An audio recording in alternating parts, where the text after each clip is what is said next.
大家好，我是王时琪，欢迎收看今天的《岂有此理》。两岸关系一直都非常的热门，那最近呢，也因为有巴囧跟闽南郎他们公布的一系列的这个统战影片，使得这个话题呢再度引起很多的讨论。今天我们当然就是火线议题配火线人物，热烈欢迎陆委会的副主委沈有忠沈老师。时琪好，各位听众、各位观众朋友，大家好。你第一次来耶？是，对啊。你们陆委会差一点被我一网打尽，迟早。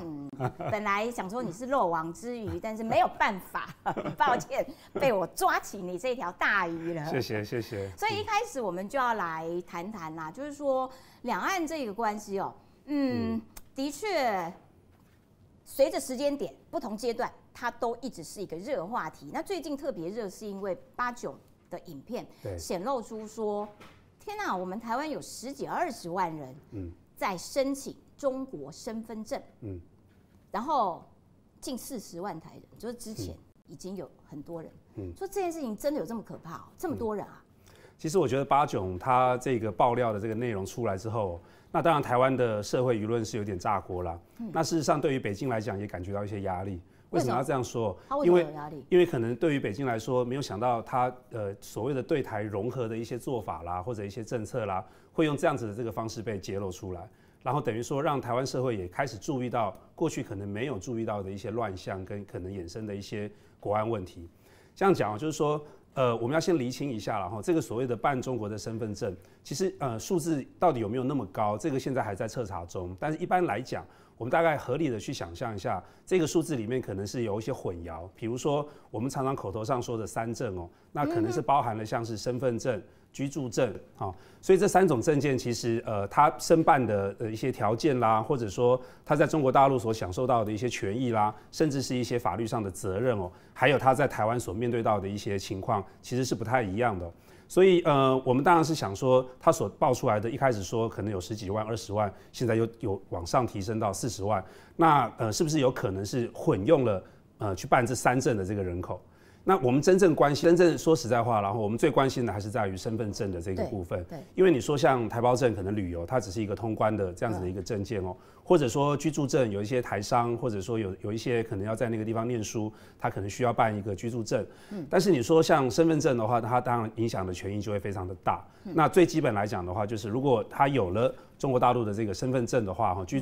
民的身份证的话，那可能在这边就必须要被除籍。他可能享受到的一些健保啦，或者在台湾所享受到的一些福利啦，可能就会因此而失去。那另外来讲的话，他也可能会因为他有了这个所谓的中国的身份证那也会没有办法再拥有一些在台湾的公民的一些权利。比如说他就不能参选不能够有这个参选的这个资格，不能够担任民意代表等等。其实这个部分当然是现在我们最关心的啦。所以我们也看到说，内政部第一批要去彻查的，可能就包含像是基层的村里长啦，或者说县市议员啦，甚至也有一些热心的民众去提供一些线索。我们只能这样讲，就是说数字，因为毕竟是一个网红的爆料了所以这样子这个数字有可能不是非常的精确，那它都需要再进一步的去做查核。但是我们掌握到了这样子的一个情资，或者知道有了这样子的一个问题之后，那么相关的这个主管部门比如说像内政部或者像我们陆委会，当然都会依据现有的这个法规，我们必须还是要依法来办理我有疑问，是我们怎么查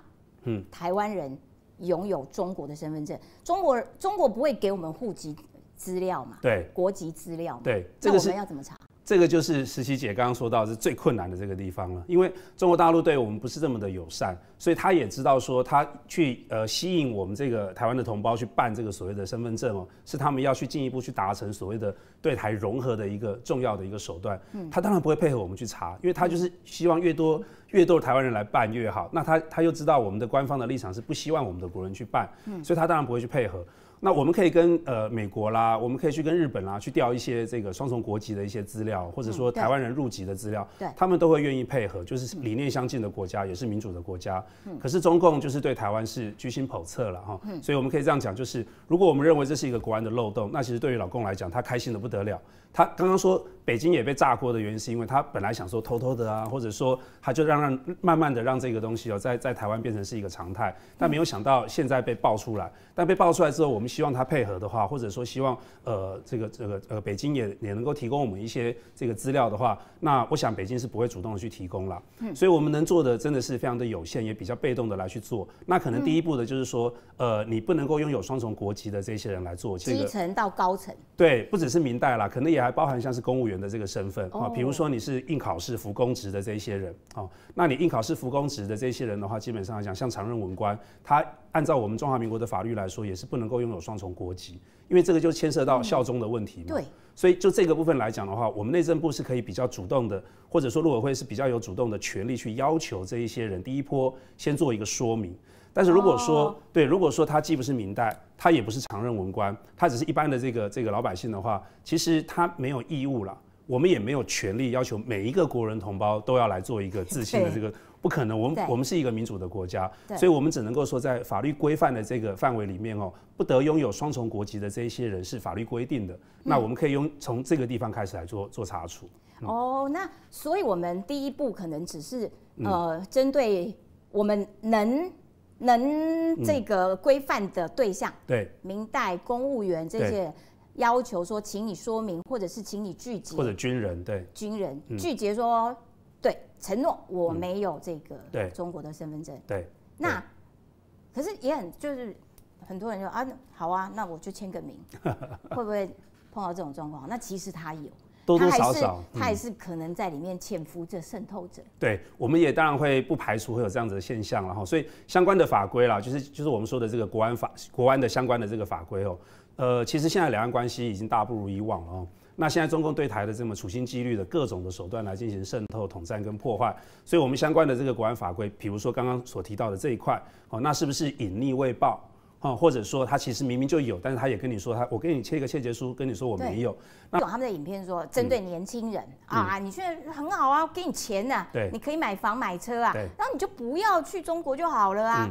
对，很多人会有这样的这个想法，但你不要忘了，好，你就算不要去中国，你可能觉得说你可以规避掉在中国要还这个贷款啦，或者有一些权利义务，或者是被抓去当兵啊。对，但是你也不要忘了，你可能到其他国家去，你也会被列管，因为现在全世界都是在民主国家了都是在防着中国，除非你想要去北韩，会被列管；除非你想要去北韩，除非你想要去伊朗，去北韩会被骗到俄罗斯打仗，也有可能啊。对，所以我举个例子来讲，比如说好，年轻人就是说，好啊，你来办一个中国的身份证，然后我来帮你贷款那你其实你不要来，你就不用还钱，那这个贷款我还可以给你拆账，你还可以拿到一笔钱对。但你不要忘了，如果说你未来你可能想要到美国去就业，你想要到美国去念书。可是你可能会被查到，你的身份上面就会被查到说你是放弃了中华民国，然后加入了中华人民共和国。那当然，美国人的这个系统一定会觉得说你这个人怪怪的嘛，好好的一个自由的人是不做，你要去做一个不自由的人那所以因此呢，也可能会影响到你去美国、去日本继续升学、继续就业，甚至是一些高科技，比如说晶片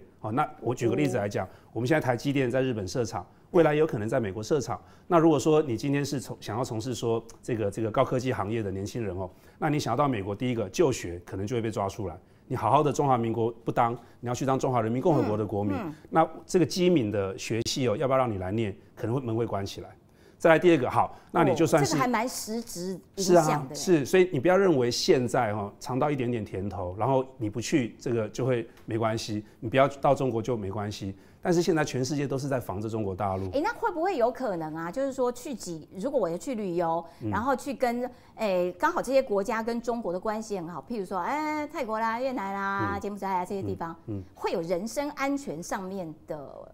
不确定性吗？都有可能啦。其实因为这样讲好，就是说如果我们真的是查出来的话，那你可能就是没有办法再持中华民国的护照，没有办法再持台湾的护照。那我们光讲护照的排名嘛。当然还是我们的好用啊！对啊，我们排很前面呢。所以你千万不要觉得说办一个这个中国的身份证享受到一点贷款啦、买车啦这些小的甜头，拿个10几万蝇头小利赔掉的可多对你可能是赔掉一辈子，啊。对那可是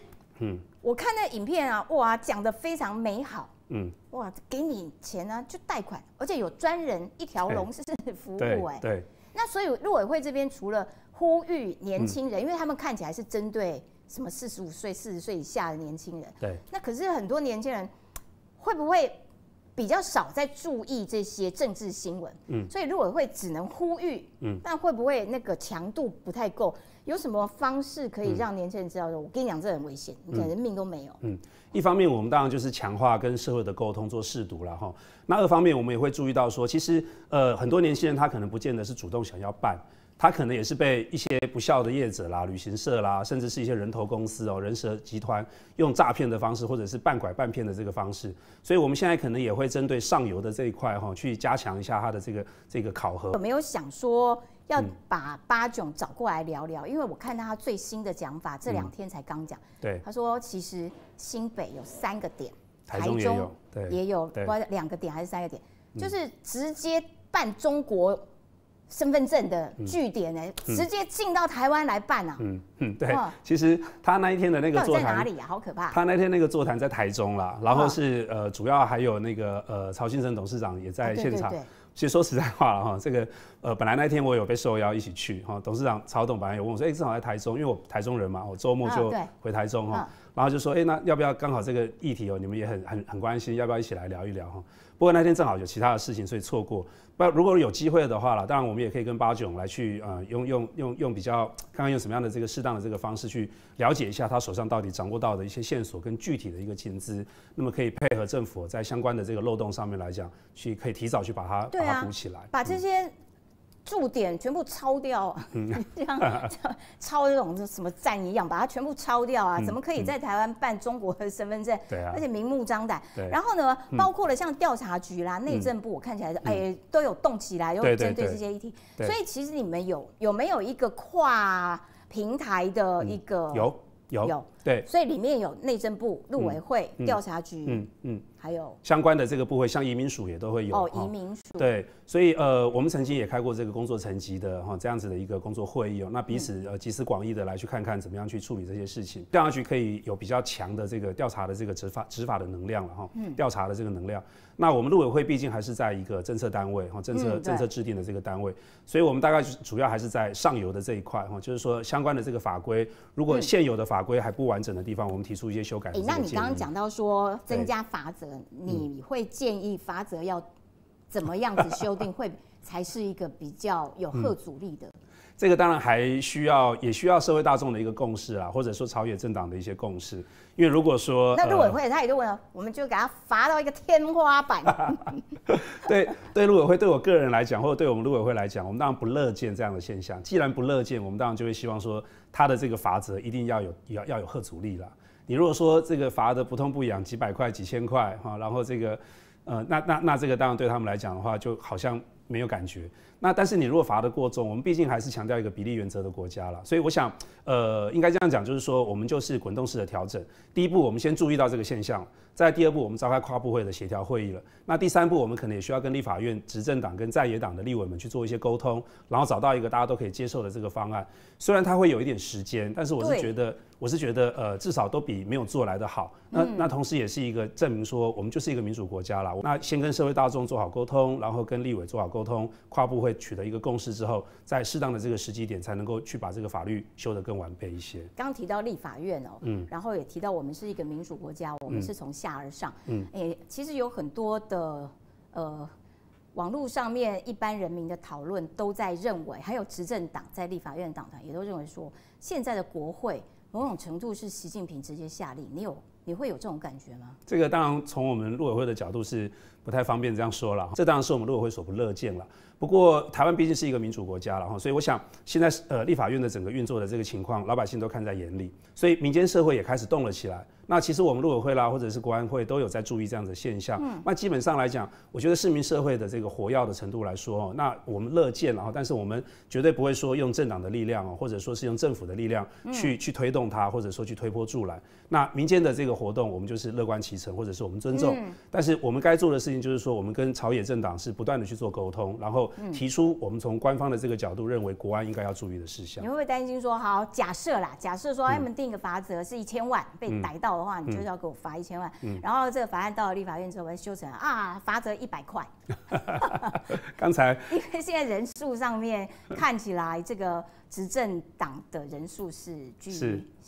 相对弱势。所以我想还是要有妥善的沟通啦，哈，要有一个妥善的沟通，并且要相对那个比例原则的这个部分，不然的话恐怕你治了这一锅，另外一锅又炸锅，这个恐怕也不见得对台湾来讲是好事了。好啦，不要为难你啦。我们来谈一下，就是说，除了刚刚谈到的年轻人，还有军人也是中国目标人选。对，能不能有一个比较清楚的列表，就是说他们到底希望在台湾的目标人选有没有一个排序？其实当然就是影响力越高的，一定是他们越想要渗透跟诱拉的这个对象。以前都是很广义的讲说年轻人哈，但事实上年轻人可能只是在做一个耕耘啦。好，对于未来，对于老公来讲，他们可能觉得说耕耘年轻人就是所谓的扫除掉所谓的天然毒的这一块。但如果你讲说特定身份的一个排序来讲的话，那我很不客气的讲，当然嘛，像军人啊、军公教人士啦、民意代表。当然是他们最希望能够去诱拉的这个对象啊，反正你只要是有影响力的，那我觉得啦，他们都不会放过。所以我觉得之前讲说这个青年一代就是讲说针对年轻人来讲，这是一个比较通俗的一种说法。但事实上，我们也会发现到说，那其实一些退役的将领啊，也常常看到出事啊。那甚至我们现在也注意到，即使是现役的一些军官啊，那也还是会有遭到渗透这样子的一个疑虑。有一个事情就是我们把底线踩紧，我们把法律这个部分落实。可是譬如说，举一个例子，譬如说沈伯洋委员，他不过就是提案说立委附中要报备，只是报备，被挡了20-30次。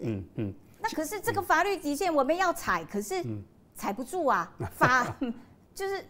无法立法呀，那怎么办？我们一个个案一个个案来看，然后那沈委员所提的这个说立委附中要报备这件事情是事前嘛，对不对？对。